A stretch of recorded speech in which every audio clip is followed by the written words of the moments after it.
we want to get through them all. We've also got a short video on regeneration, and we want to leave time for questions at the end. So without any further ado, I'd like to introduce Karen Purdy, well known to, I'd say, everybody in East Belfast. Karen, delighted that you're joining us this evening, and no better person to answer that question. How does regeneration energise a community? So Karen, over to you. Well, thank you, Anne. I hope you can all hear me. I'm just going to see if I can do this. My daughter says it's really easy, so I hope that I can do it and share my screen. Is that okay for everybody? Yep. You see my screen? Perfect. Okay, all of mine are just pictures. So as you can see, this is our marching army. This is our Bloomfield Community Association army, and we are all into regeneration. We regenerate, we talk about our children right from their 3, right the whole way up within our community association. But I thought, Anne had sort of asked me to talk about so who I am. So I'll give you a wee, how do you turn my page? Next. Not sure how to do that. Sarah didn't tell me how to do that. Return, maybe. Okay, so this is what I laughed. There you are. Because my name's Karen Purdy. I'm the manager of Bloomfield Community Association, as I say. I am sometimes AKA known as Kaza. I am also Maximus Decimus Meridius, commander of the armies of the East, as you see in our picture here. We are involved with lots of families and children and our community, and we have the best time ever. But I wanted to talk about, I suppose, I was thinking about regeneration and about, I actually took it right back when we were talking about Belfast and the regeneration of Belfast.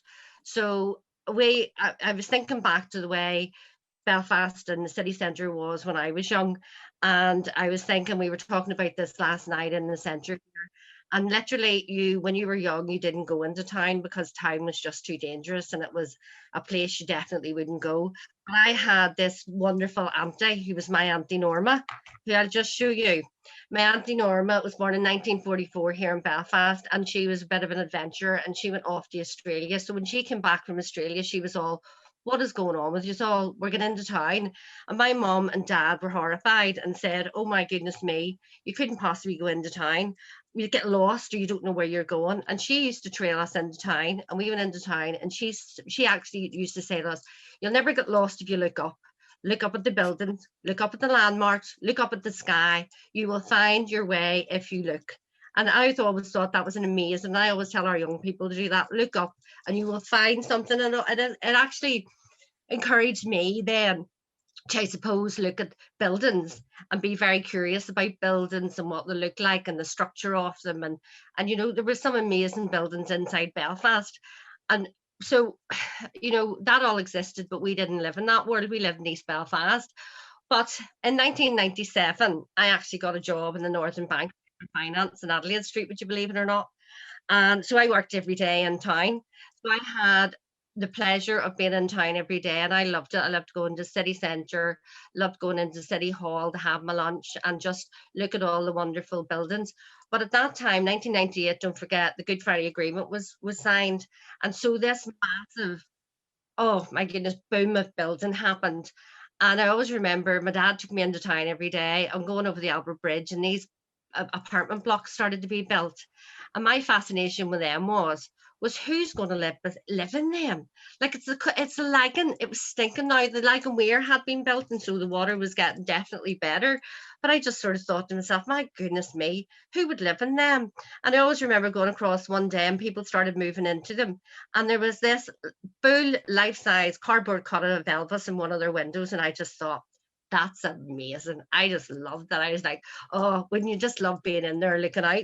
So as I say, this was my inspiration of regeneration. And it just, you know, all of these things have happened. And funny, I was talking to Zara and Jack last night, and they're both turning 21 this year. And they don't remember a life when all of this didn't exist. So they're like, what are you talking about? And I thought that was very interesting, because they see this as just the norm for them, where for us, this was all about regeneration, about someone having a vision, someone saying we could make this place a better place to live. So I was very, very glad to see in my working life that generated down into East Belfast, and through the EastSide Partnership and the East Belfast Community Development Agency, people started thinking about how can we make the place we live in a better place to live. So I just picked this picture because this just reminds me of sort of the start of the Greenway and this duck derby. And this we had a duck derby, and they were all chucked into the Consey River, and the Consey River was like, back in the day, was stinking. You're like, what are these people doing? They're mental. But it sort of sparked a whole interest in regeneration, and our community centre started to get really involved in it. We were an outreach centre for the Greenway. We really thought, we couldn't imagine what the Greenway was going to be like, but we really thought, well, you know what, every opportunity is a good one. So we were all for the regeneration of this Greenway and what it was going to look like and what it wasn't going to look like. So we really just went with it. This was our first ever event in the Greenway, which was Ixon Park. It used to be empty. It had all, people started to use it. We had an Easter egg hunt in it.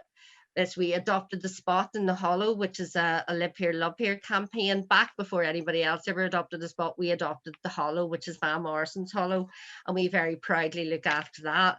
So as I say, we had, even when it wasn't even a nice place, this was before the Greenway happened, we started doing community events. This is when it had been done. I couldn't get a clear picture, but I just thought I'd stick in Sean and Michelle and Wendy in the picture. We started to use this place as a community space for us. So it changed our whole thought process of where we could do our work. And we took our work outside. We took it into the Hollow. We took it into Ixon Park. We took it into Orangeville Park. And we just started using the space in a completely different way, because it gave us the thought that there was an investment in our community. Just made us think, yeah, we could do something better here. We don't have to be stuck in a centre. And sometimes this one particular was outside in the cold. It was freezing, but it was the greatest day. It was a great day. We've had great days, you know, in the community agreement. You can see it's all under construction here, but the kids are still there. It's great. There was one of our days in Ixon Park, family fun days. We take part in the madness that is sometimes the EastSide Partnership plans, which is feed 1,000 people. We served lunch that day by giving their sandwiches, and it was really quite traumatizing, to be honest with you. I try to forget that happened. Our staff volunteer for the Greenway very proudly, and for the partnership, and for any work in East Belfast. And our Mr. and Mrs. Claus is our lovely Trevor and Elaine, and they are the best ever. They go down and represent the whole of what's good in East Belfast. But as I say, I think, it was our lovely youth group. Michelle and I worked with them for 2 years, bringing them on board to what is all good in their community and what they maybe could bring. And they have done. They brought a lot to what we do in their volunteering and taking part, and some of them even work for us now. It changed our mindset. And I suppose I want to talk about just this little bit here, because as regeneration, this was the pathway into, the only one pathway into what's Ixon Park, which runs parallel just here in the Better Parade and off Beersbridge Road. And this was the bridge going into it, and as you can see, it's just disgusting, horrible. It was just as you can see. So through the Greenway, they put in, I think it was 28 new bridges. Someone could correct me on that, but one of those bridges, a new bridge, was going here. And as a community, we had the opportunity to take part and name those bridges. And I am very proud to say, oh, here we go again. I'm desperate. I'm the worst. This bridge was named after my dad. So, Aaron, I didn't know that you'd get through that. That's a lovely way to finish your presentation. And that was a great experience, naming that bridge after your father. And I think is very well recognised in East Belfast. But I think just to finish on that for me, that's the evidence of what regeneration can do and how it can energise communities. It can just make you look at something completely differently. And if someone's willing to just change something, it can change lots of people's minds. Thank you, Karen, and that's a fantastic presentation, and just very personal and very authentic, and you've played a major part in all of that success as well, being there from the get-go. And those pictures of the Duck Derby brought back a lot of memories as well. So look, thank you, Karen. And I want to move on now. I'm delighted that Mark O'Donnell is joining us this evening. Many of you will know Mark from Deputy Secretary for Housing, Urban Regeneration and Local Government in the Department for Communities. So Mark has a real overview of regeneration across Northern Ireland, but in particular, we're focusing on East Belfast this evening, Mark. So the question, how does regeneration energise a community? Mark, what are your thoughts? Thanks very much. And imagine asking a civil servant how anything would be energised. That's a new one for me. But thanks very much for the invitation. And it is great to reconnect with so many familiar faces, and some people are hiding their faces as well. But I might see them later in the session. Look, I'm going to talk about the broad theme of regeneration. And as you know, look, the last year it's really forced a bit of a pause and a rethink. If you're expecting me to say I've everything figured out, I really haven't. And I would say just be suspicious of anybody who does think they've got everything figured out. But I'd like to share just a few impressions and our direction of travel. And Anne was telling us at the start, be as controversial as we like. And I would say in the feedback, be as controversial as you like. I'm not going to take anything personally. So I'd be really glad to hear feedback. So I'm just going to talk about my view of the change in priorities for high streets, for towns and city centres over the slightly longer term, but I'll also say a bit about what we've done as an immediate response to the effects of the COVID pandemic on those places. So I'm assuming that Anne won't agree to extend my time, so I'm not going to talk about current spending plans and projects, but I can talk about those later if you give me half a chance, or do just drop me an email. If you don't have my email address, I'm sure Michelle will share it with you. I think first of all, probably most of us recognize that urban places are always evolving, and for lots of different reasons. So, you know, if you think about changing demography or, and particularly of interest in East Belfast, you get growth and decline in one industry or another. There are changes in things like the availability and the cost of transport. Housing types change, housing standards change, housing preferences, I think we're about to see, are going to change as well. And there's a host of other factors as well. And there's obviously enough Northern Ireland. In Northern Ireland, we think we've got a few reasons of our very own about why places change, but we're not the only place in the world that experiences intra-community conflict, far from it. There's no doubt, though, that at the minute we're in the middle of demographic change. It's mainly linked to an aging population. And that means that we need, say, more and different houses. Belfast's local development plan says by 2035, it's about 31,000 new houses. And the thinking is about 8,000 of those should be in the city centre. And I'll maybe just come back to that in a moment.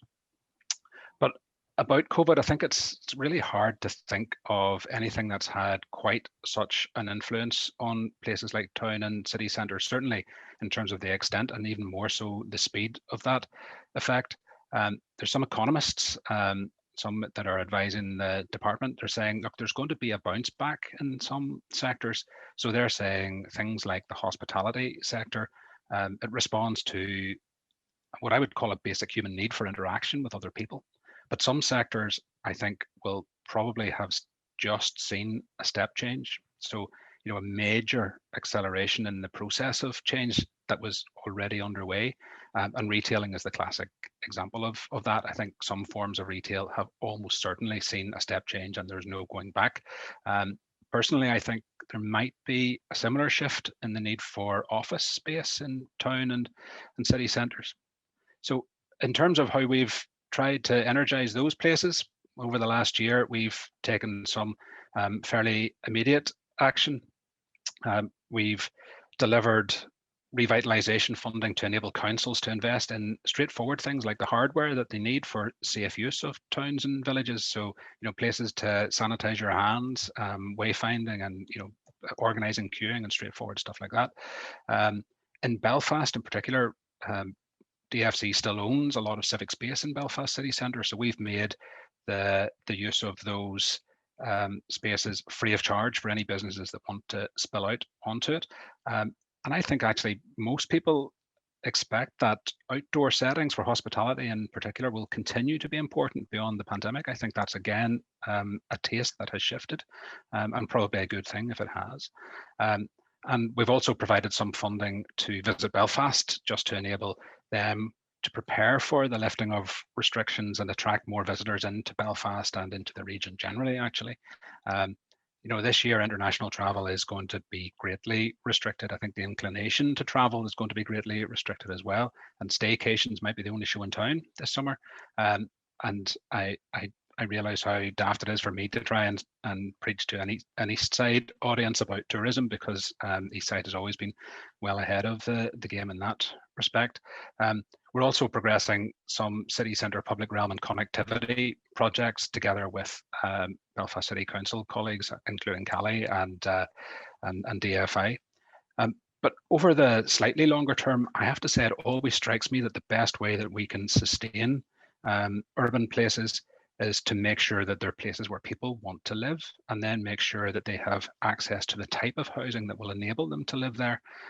So that demographic change I talked about, it's manifest in an overall demand for homes for smaller households and homes that people can grow old in.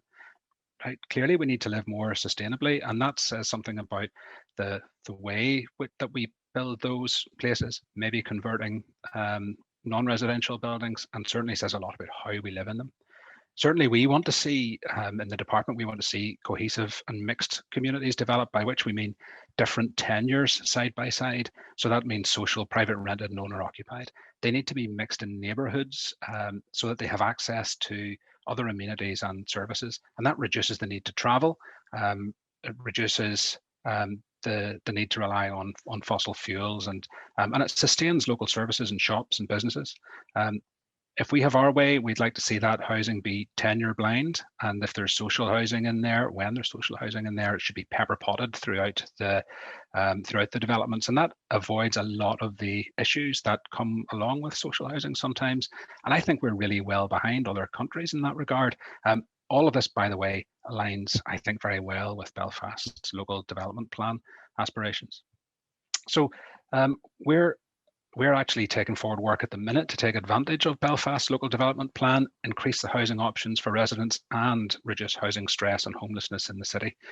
So we're really committed to increasing the number of social houses we build. We've just had a record year for building social houses. I have to admit, some of that was flattered by bringing some nearly over the line social houses from last year that were delayed by the pandemic into this year, but we've achieved more than we have in any other year. We're looking at how we can have more shared ownership models like co-ownership and other forms of subsidised housing. As I say, we would probably envisage a lot more reuse of existing buildings. If we think about some of our arterial routes, they have empty shop units, and a lot of those once upon a time were houses after all. And we'd like to see that regeneration schemes involve a lot more residential uses mixed in with things like shops and offices. And I think that could be quite exciting for the city centre in particular, but also the neighbourhoods. So I'm terrified of Anne putting me on mute, so I'll probably just stop there, Anne, and give others a chance to talk, but very happy to participate in the conversation later. Perfect. Thank you, Mark, and thanks for that sort of strategic overview, and also making it very relevant to the post-COVID experience and the point you're making about livability and communities.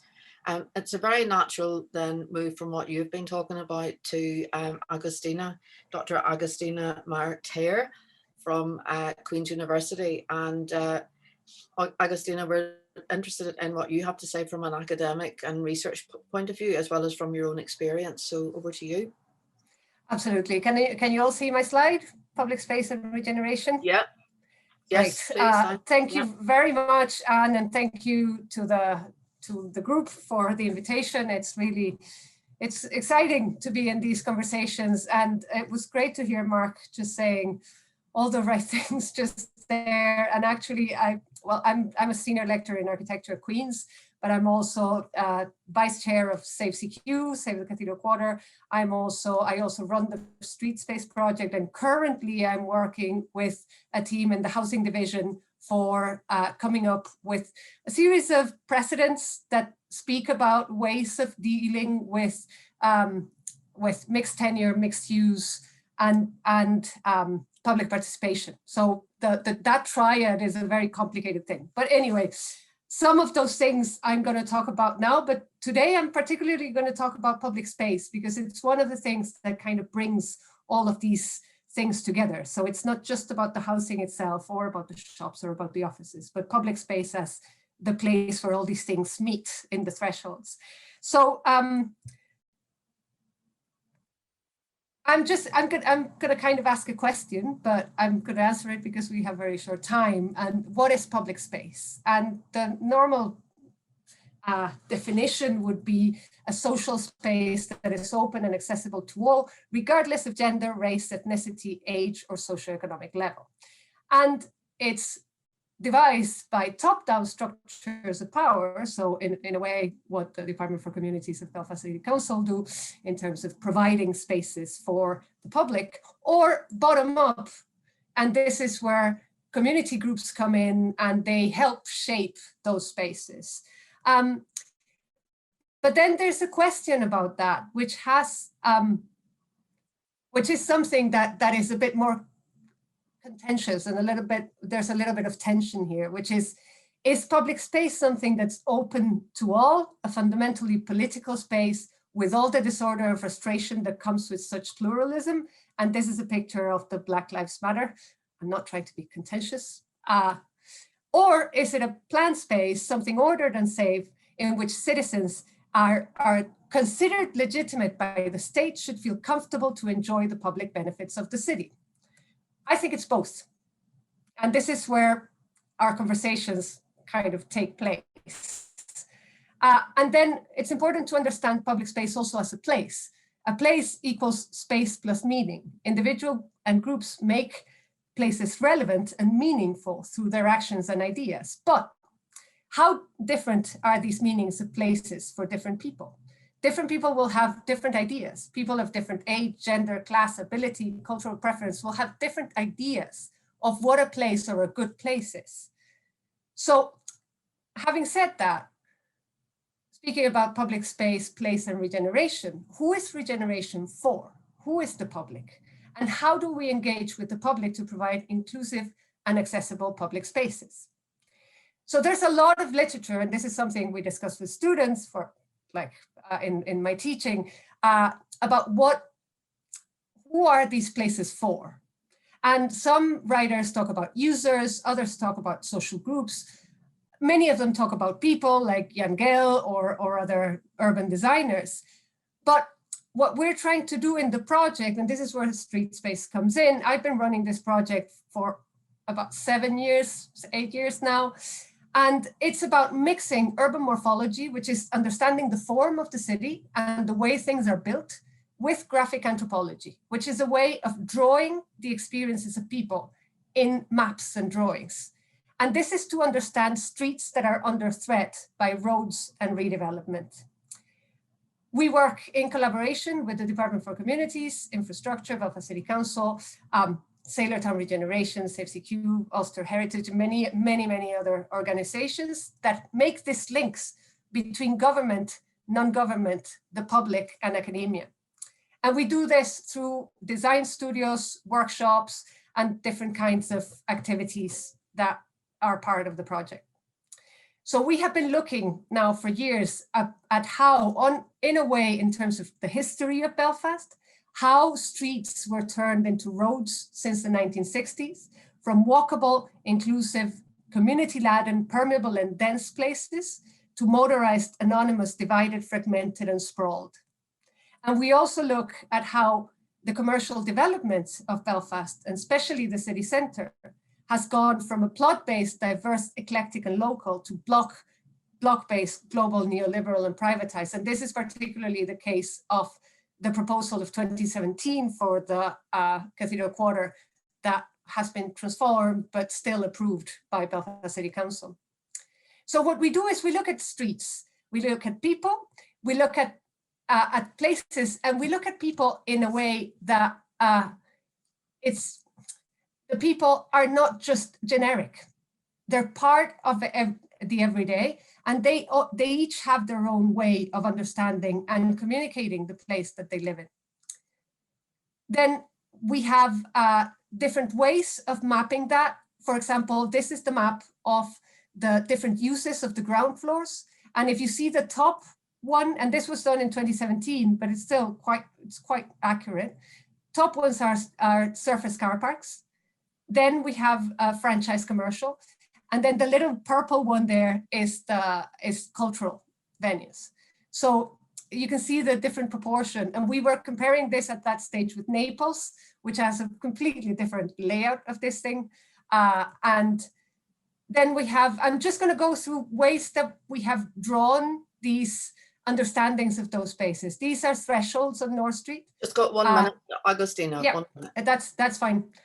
Thresholds of North Street, the difference between the private and the public, the different uses of Victorian buildings and how important it is to keep them and make them flexible. The histories of Clifton House, for example, and the stuff that remained and the one that changed. The different things that were sold on North Street. This is 2015. A lot of those have been gone now. The uses of a bus stop, and these are only 4 images out of about 10 that the student did. The difference between Blinkers Cafe and Cafe Nero on North Street. The different way that people dress and how they communicate and how they move around. This is in Ryder Square. All the uses that the North Street Arcade had in 2004. And this is a wonderful drawing by Ashlyn, who came up with this drawing out of the stories that people told her about that place.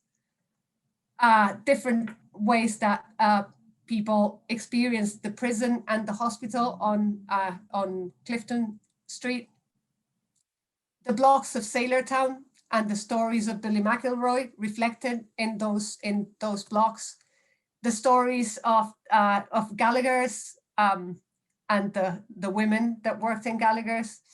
Jared's father's story of a cart going through Protestant and Catholic areas, changing the flags, selling ice cream. So I'm finishing up with this. What we are trying to understand with the project, and this is what we try to contribute to the Department for Communities and Belfast City Council in terms of understanding places through people, is to understand the more tangible parts of built heritage, housing, retail, public space, and movement, but also the less tangible or of diversity, identity, agency, vibrancy, authenticity, community, inequality, and social justice. So I'm just going to finish with this quote here. The only way the privatization of every aspect of the city can be halted is by slowing the transfer of land to large private landlords. It is in particular important to ensure that control over streets remains in public hands. And that's the end of me. Gosh, thank you so much. I mean, I know you put a lot into a very short space of time, but it's quite stark to see the transformation of the city over time. And it makes us realize how important it is for future generations, some of the decisions and place shaping that we are deciding now. So just delighted to welcome James Hennessy next to speak. And James is director of the Paul Hogarth Company, and Paul Hogarth Company have worked with EastSide Partnership over the years in a number of significant regeneration projects. So James is an urban designer and landscape architect who translates through his imagination and ideas designs into practical buildings. So James, I'm interested in your views on the topic now, if you'd like to start your presentation. Sure, thank you very much, and hello everyone. Delighted to be part of the discussion, and some familiar faces and names, and then some new names to me as well there. So I'm James, and I've been asked to talk about placemaking and collaboration. And I'll draw upon a bit of my experience the past 20 odd years in Belfast, but further afield as well. And I'm director of the Paul Hogarth Company, so we're landscape architects and urban designers. We try our best to make a difference by designing places and spaces with people and their environment at their heart. As Anne said, we're very fortunate to be involved with EastSide Partnership for many years, including the design of the Conswater Community Greenway and the implementation of several phases of that. Collaboration is fundamental to placemaking because places are so complex. It's impossible for one organization or one individual to try and transform a place. And I did this recently, trying to map all the different organizations and acronyms that are involved in placemaking in Northern Ireland. And there's surely lots of gaps there. But there's a huge exercise in collaboration, which is essential to placemaking. And that's despite the challenges. And we actually have a setup which doesn't really lend itself to that kind of collaboration. So we like to put things in boxes. We have departments, we have authorities, we have structures, but we have to bridge those gaps. And people like Mark and Cathy spend a lot of their time trying to reach across those divides to work together to bring about transformation. And there's still work to be done structurally to bring all those things a bit closer together to enable that kind of collaboration, which is so fundamental. A document I was involved with a number of years ago now was Living Places. And if you haven't looked at that, I'd encourage you to, because it's about how we all can understand and learn about placemaking from the places around us. And that leads very much to the view that I would hold strongly, is that we're all experts in places. We all have an expertise, or to use the title of an event in the past couple of weeks, everyone's an urbanist. We bring our experience, our knowledge of place to the table. And as professionals, our job is to help people to articulate that and to translate their feelings and thoughts about places they like, places they don't like, into ideas and actions. This is Adam, for example, from Newton Abbey. He's 11, and he can speak and draw very eloquently about what he would like to see in his place. And I could do a half-hour presentation on his drawing there and how that's the principles of good urban design right there. So he's an expert. I don't know this chap's name, but this is Wildflower Alley in Belfast. And the people here know what makes a great place. They have changed the places to the rear of their property. They've transformed those places. And many of the principles that are involved in transforming a back alley are the same principles that would apply to neighborhoods, to streets, to spaces, and to town centres as well. So we all have an expertise to bring. So as professionals, unfortunately, there's still people out there who believe that they are the master, the star architect.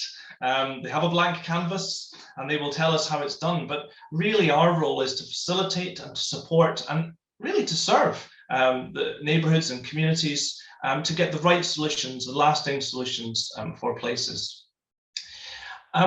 Thinking about examples of collaboration, and actually it occurred to me that there's not many in Northern Ireland.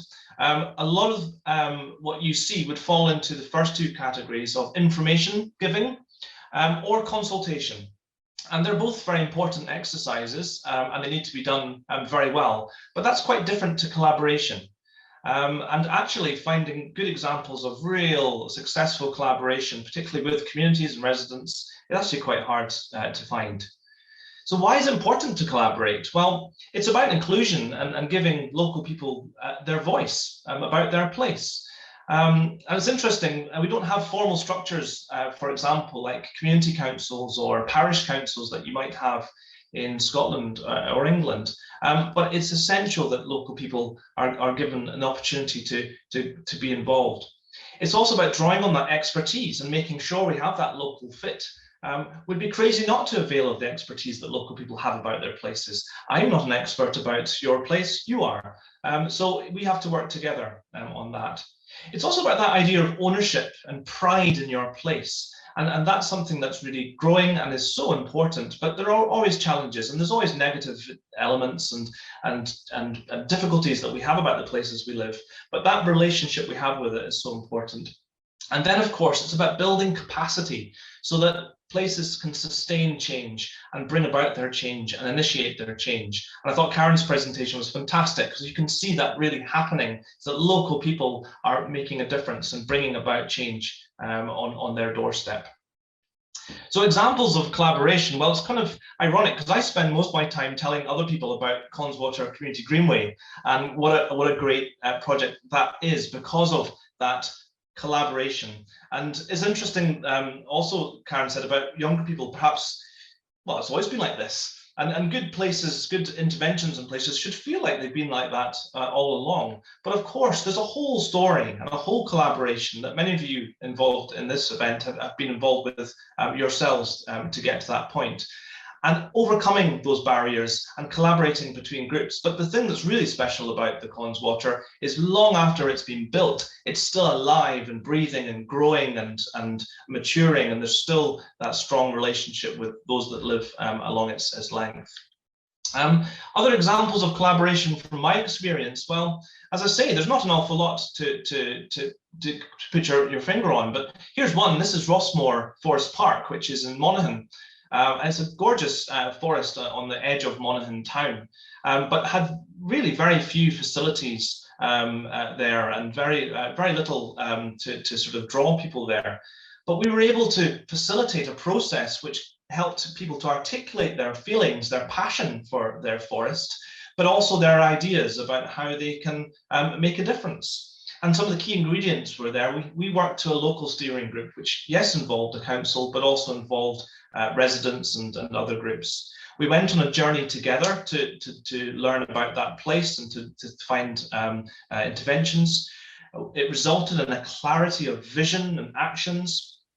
And then there was momentum and a visible process of change. And that's so important, is to not only engage and communicate with people, but then to do something about it. And sometimes we're good at talking, but then actually it's not followed by change. So that helps to sustain a momentum and build up an energy. And also, very importantly, from that project was created the Friends of Rossmore Park, and local people have countless opportunities to get their sleeves up and get involved themselves as well. So it's very much a team effort. 1 minute. Yes, just about there. So that's one example, a bit like Connswater Community Greenway in some regards, but it still continues to grow, and there's now a natural play area designed by local children with our help, a new car park and picnic areas, new footpaths and cycleways, and a whole host of other projects which are now really unstoppable, the momentum that's been created locally. Another example is the town of Burn in County Offaly. And we've been working there for many years, but very much as part of a wider team with local people. And I went to change the list of the key ingredients from the previous project, and realized I didn't need to, because they were the same key ingredients. It's a local effort to understand their place, a shared journey of getting to a point where you have a clear vision and set of actions, but then setting about creating momentum and implementing visible change. So big things like turning the square in the center of the town from a car park into a square. That tested relationships and synergies. But then little things like the Chamber of Commerce funding a project to provide street names from buildings that have gone from dereliction and vacancy into new life, but all through meaningful collaboration. So my last slide is really, well, why don't we have more collaboration, and what do we need? And we need a system that allows it to flourish. And we need the skills to coordinate meaningful collaboration, but also confidence to share control, to let go a little bit and share that control. We need to invest in long-term relationships, not just projects or electoral cycles or financial years. And we need that commitment and capacity to really deliver and bring about that change that is so fundamental to what we're all trying to achieve. So that's some of my thoughts on placemaking and collaboration. Thank you, James. And what comes across very strongly in your presentation is the importance of that local personality being expressed, which is a bit what Agustina was talking about as well, the need for that expression.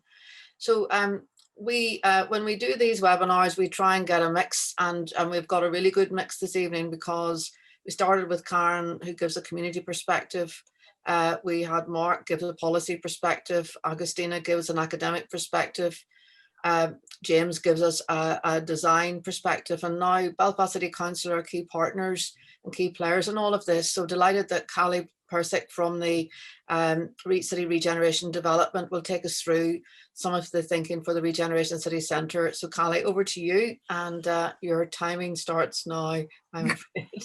Great, okay, thanks very much.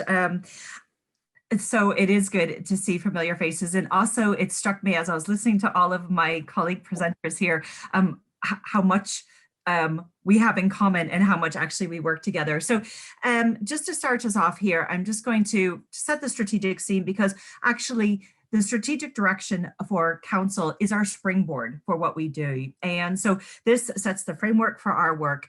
And so we have a community plan, cultural strategy, our resilience strategy. We have the local development plan that Mark had referred to about how we grow our city and how what our land use will look like in the future. So this is where we start from, is our strategic plan. And in particular for my work, it's the Belfast City Centre Regeneration Investment Strategy, and that's the city centre plan, and this was developed in 2015, and in particular there was a focus on connecting city centre neighbouring communities. We've achieved that through different master plans. We're working away at that, but that is again an important context just to keep in mind from where we're coming from. But more recently we undertook the city centre connectivity study, and this was in the aftermath of the bank buildings fire. So DFC, DFI and ourselves have agreed and produced a bolder vision for Belfast, which is the city centre vision. And that is to transform the centre of Belfast into a green, walkable, cyclable network of streets and places. And this has been particularly important because we built a case for change, and we set out a number of future possibilities that we framed as what ifs, but also within it, we had 4 visioning principles that linked into things that, we all have heard before, but now is enshrined in a single document shared amongst the 3 kind of major public sector regeneration bodies. And that's about streets and places, reducing severance, about fundamentally changing the nature of Belfast to prioritize walking and cycling and public transport. And all of this came on the eve of COVID. This was all being agreed. And so it has guided our recovery going forward. So that's what I want to talk to you about, because that's actually where really exciting work is going on. So we know that resilient cities are connected cities. And we know that we want Belfast to be a more connected city that's secure. We have strong, resilient infrastructure. We know that there are social, economic, and environmental costs of doing nothing. So we need to move forward. So we're also looking at the reopening of the city right now. So it's quite an exciting time. I'm sure we're all really looking forward to being back in the city, back with other people, seeing friends and family again, but doing that perhaps in new spaces.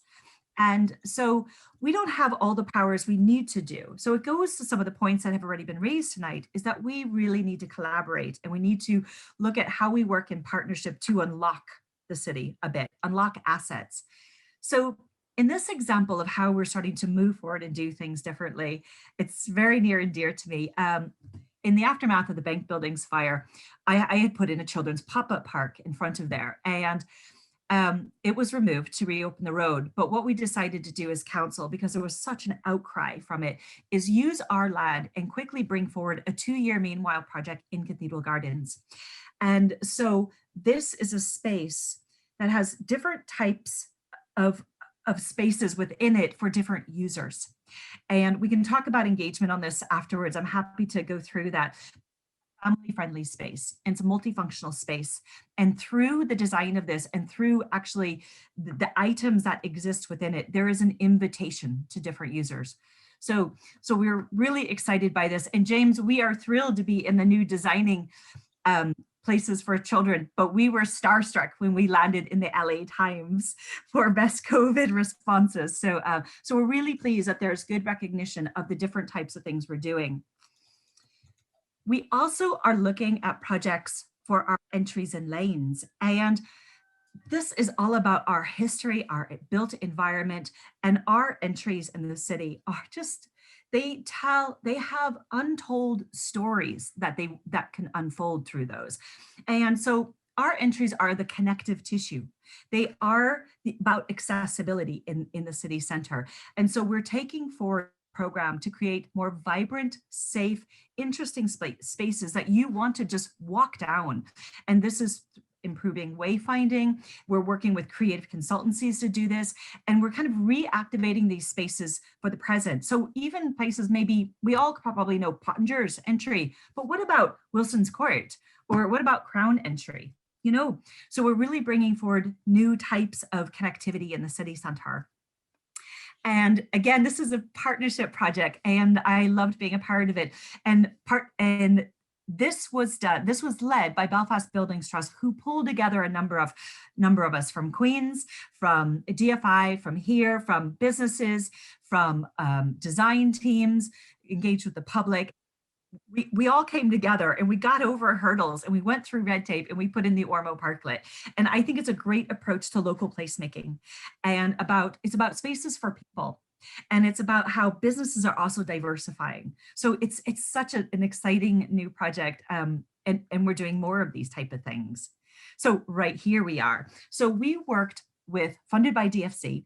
We're working with the business improvement districts in the city center to look at how can we reimagine streets and places. And so this is in the Cathedral Quarter, but we're working with the Cathedral Quarter because they want to establish a new vision for around their area and Union Street in particular, and look at enhanced pedestrianization and people-focused streets that give more flexibility for uses. So here's some early visualizations that we're looking here on Union Street to diversify, to help businesses move out, but to create basically more public space. And similarly on Warehouse Lane. So this is a kind of a new corridor. A lot of people wouldn't walk down it, but now it's going to be lit and active and just fantastic. Similarly on Castle Place, there will be a new reimagined kiosk. We're working with DFI to expand the pavement so we have more pedestrian use. We're putting in a cycle lane too. So we're really thinking about how do we prepare the city and start changing it now, really diversifying the uses that are in Belfast.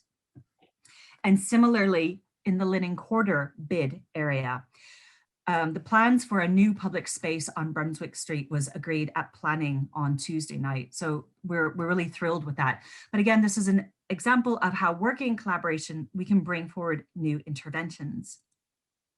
1 minute, Callie. The last two slides, is it 1 minute? Yeah, is just about active travel. And this is a new space for us to step into because council doesn't really have the powers over the roads, but what we can do is as civic leaders, we can try to help deliver things. So we're working very closely with DFI. So they have helped funded a number of projects around active travel hubs, and we're undertaking a number of these. At the wider city connectivity of active travel hubs, we've expanded our Belfast bikes, and if you've been on them recently, there's new bikes. And then the final key project we're doing here is we're looking at cycle parking, because cycle parking is a barrier and it's fundamental to get people to start cycling. So this work is underway and we're expecting capital delivery this year on covered and secured cycle parking across the city. So that's it, Anne, thanks. Thank you. And it's really inspiring to see some of those visualizations, Callie, in terms of what's been imagined. And I mean, all of us probably have been exploring the city a lot more with the lockdown last 12 months. I go in and pretend I'm on a city break somewhere, and then I realize I'm in Belfast and it's just as lovely as anywhere. So look, folks, we've just got about 10 minutes left, and we want to show a short video that we made a few years ago about the 20 years of regeneration. We've updated it. But before we do, I was just having a wee scan through some of the comments there, and thank you for posting those. And I don't know if Michael is still here. I was going to be interested in your comment, Michael, if you don't mind putting your mic on and just maybe speak to the point you made in regard to pepper potting, social housing, and the development of the Sirocco site. Yeah, I mean, Mark's point's well made about pepper potting social housing, because of the point that he highlights about the issues that can be created in some social housing. not all. But to the best of my knowledge, and Mark's in a better position to answer this than me, there isn't actually legislation that exists that insists that developers who have to put social housing in to private developments then also have to pepper pot it about. So, as I said, sorry, I didn't say in my comments, but the Titanic, when Titanic was being developed, there was a social housing element going in there. And myself and others attended numerous meetings with Belfast City Council, DFC, Uncle Tom Cobley and all, about all sorts of things, but the pepper potting of social housing is the big thing. They just didn't want to do it. They didn't have to do it legally. It's a good idea. Everybody knows it's a good idea. But the fear with developers always is that if they're trying to sell something that's £250,000 and the buyer knows that there's somebody living next door to them, that the housing executive is paying their rent, their developer's belief is they'll not get the 250 grand. I don't agree with it. I've visited a place in Dublin that was actually developed by the Titanic developer, and they have pepper potted social housing all over the place, and nobody knows who's who. Nobody knows who's paying the rent, and nobody knows who owns the place, and it works like a dream. But Northern Ireland, you know, we're years behind everywhere else. I think somebody's already mentioned that we're years behind a whole lot of things. Yeah. So yeah, pepper potting in social housing would work. There's talk about it for the Serapo development, but I don't know if it'll happen. There's no legislation that insists it has to happen. I think the developer's talking in a very nice way about it. I get the impression from the developer that they'd be keen to do it, but when it comes down to it, I know it'll come down to money. Thanks, Michael, and thanks for making those points. And I think they are very relevant to development generally. But I would like Mark to have the chance to respond to what you said. I know that Agustina, you'd like to make a comment, but could I ask you to be really quick because we want to show the video and then we'll be wrapping up, please. Okay, and I could be really quick and say, yeah, what he said, because I do think he's really hit the nail on the head. It works in other places. The thing about social housing, which I have to admit baffles me slightly, is the state pays half the cost of building it. So if you're a developer, your return is nailed on. Actually, some of the social housing providers aren't that keen, and I think we need to educate both. So that's my short answer. And the legislative point, I do take entirely. I think that's probably something that we'll have to have a hard think about if it doesn't happen by encouragement. Absolutely. Agustina, you'd like to make a quick point? I just want to make two very quick points. One is that the LDP is still not, it's still not policy. So that's the thing that needs to be asked to be made policy as quickly as possible, because that's a baseline. And then the other one is that there are other models of combining social housing. There's models of public housing. And I think that's what we're trying to do now in the project with the DFC housing division, which is to look for those models and see where do they work, how do they work well. I think the questions haven't been asked yet, and that's what we're trying to do right now. Thank you for that, and thanks for the comments on the sidebar. I mean, there are a lot, and thanks to our speakers because they condensed a lot of expertise and knowledge and history into very short introductions tonight. And all we hope is that it's maybe informed you a bit and also perhaps raised your awareness and maybe mobilized us to think a bit more about how we regenerate for the next 25 years and regenerate, as they talk about planting trees that you'll never see. We'll be designing a city that perhaps we'll never live in, but our children and grandchildren might. So we really need to think about the stewardship role that we have at this time. Andrew, you're set up. Andrew is kindly going to do the video, but before he does, I'm going to let Michelle introduce it and also perhaps just explain where we go to from here. Over to you, Michelle. Yes, thanks, Anne. And I'd just like to echo what you've said there in terms of thanking all the speakers. I think it's been a great conversation this evening and the chat functions worked really well. And I suppose for me, what's really came across is how we ensure the kind of authenticity of a place and make sure that people are really at the heart of all the development that happens. But the little short video we're going to show afterwards will hopefully give you a flavour of the wider regeneration work at EastSide Partnership. And I know tonight was quite a strong focus on kind of the physical elements of placemaking, but there's great work that happens across the partnership, whether that's education, tourism, learning, etc. So we really want to showcase some of that. And again, it's an exciting year for the project. We've been around for 25 years and a lot of great transformation work has happened as a result of the work that EastSide does in partnership with our key stakeholders and our local community. And for us as staff, you know, we're really excited for the next era and what the next 25 years has to come. But yeah, watch this space this year, and we do have hopefully some exciting plans to celebrate and acknowledge that, and hopefully you will join in with us.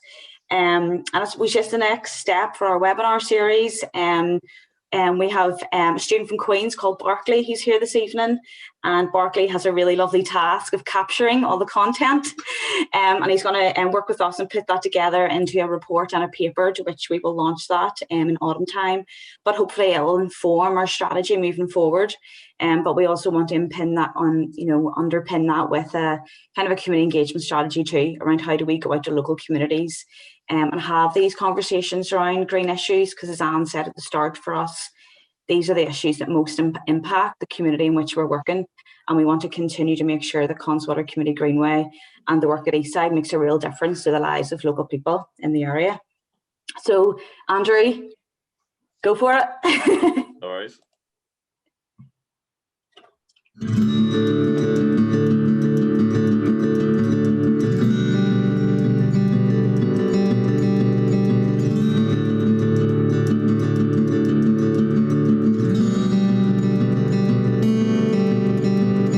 Change, it's good.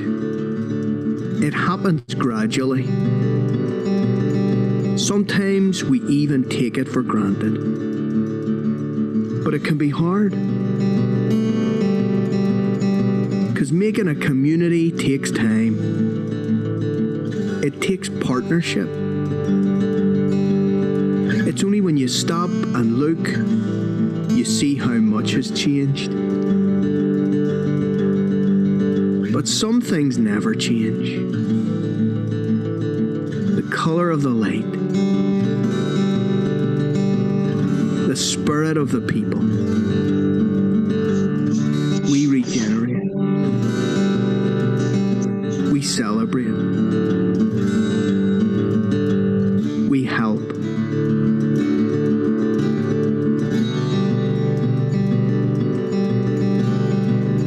Because a place is its people, its learning, its quality of life, and in the end, it's ours.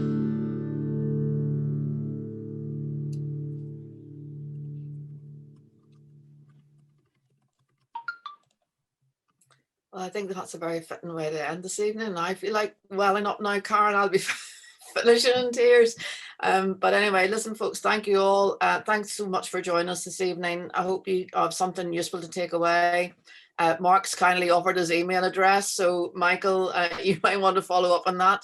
And just enjoy the rest of your Thursday evening and the rest of the spring. Thank you, everybody. Good night. Thank you.